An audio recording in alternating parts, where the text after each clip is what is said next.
సోదరా, కామ, క్రోధ, లోభ, మోహ, అహంకారాలు మానవుని పంచవికారాలు.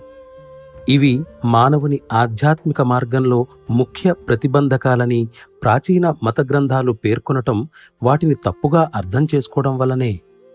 వీటిలో మొదటి రెండు అంటే కామ, క్రోధాలు మనకు దైవం ప్రసాదించినవి. తర్వాత రెండు అంటే లోభ, మోహాలు మనం స్వయంగా సృష్టించుకున్నవి.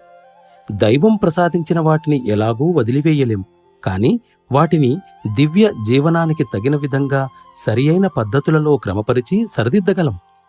కామకేంద్రానికి బుద్ధి కేంద్రంతో సన్నిహిత సంబంధం ఉంది కాబట్టి ఏదో విధంగా కామాన్ని రూపుమాపటం జరిగితే బుద్ధి పూర్తిగా అదృశ్యమవుతుందని నేను చెప్పక తప్పదు. క్రోధాన్ని గాని రూపుమాపితే వ్యక్తి దైవం వైపునకు గాని లేదా ప్రాపంచిక వ్యవహారాల వైపుకు గాని అడుగు వేయలేడు. వాస్తవానికి మన కార్యకలాపాలను ఉద్రేకపరిచేది క్రోధమే. కాబట్టి అది శరీరాన్ని ధరించిన జీవికి అత్యవసరంగా పనికివచ్చే పరికరం. ఇక అహంకారం విషయానికి వద్దాం. దీని సంగతి కూడా అంతే.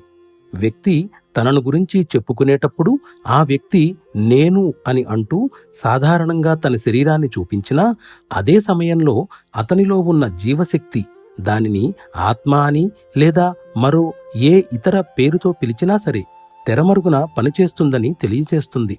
కాబట్టి ఏదో ఒక విధంగా వ్యక్తి తన శరీరభావం నుండి చివరకు ఆత్మభావం నుండి కూడా విడుదల అయినప్పుడు తాను ప్రగాఢంగా ఆకాంక్షిస్తూ ఉన్న స్థితికి దగ్గరవుతాడు. కాబట్టి ఇవేవీ కూడా స్వతహాగా హానికరమైనవి కావు.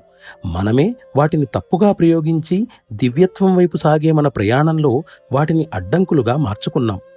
శుద్ధ స్థితిలో అవి ప్రాపంచికంగా గాని ఆధ్యాత్మికంగా గాని మన జీవిత యాత్రలో ఏదో ఒక దశలో చాలా ఎక్కువగా మనకు సహాయాన్ని అందిస్తాయి. కాబట్టి వాటిని ఖండించడం గాని అణిచివేయడం గాని మన పని కాదు. కానీ అవి సక్రమంగా పనిచేసేటట్లు వాటిని శుద్ధపరిచి సరిదిద్దుకోవడం మన కర్తవ్యం. మానవుని అస్తిత్వంలోని ఈ మార్పులన్నింటినీ సహజ మార్గంలో అత్యంత సహజమైన పద్ధతిలో ప్రాణాహుతి ద్వారా తీసుకుని రావడం జరుగుతుంది. ఈ విధానంలో మనస్సును క్రమపరిచే బాధ్యత నిజానికి గురువర్యులదే కాని అభ్యాసిది కాదు. వ్యక్తి మనస్సు విశ్వమనస్సు స్థితికి ఎదిగినప్పుడు అది తన సొంత స్వరూపాన్ని పొంది వ్యక్తికి తగిన మార్గదర్శకత్వాన్ని అందిస్తుంది.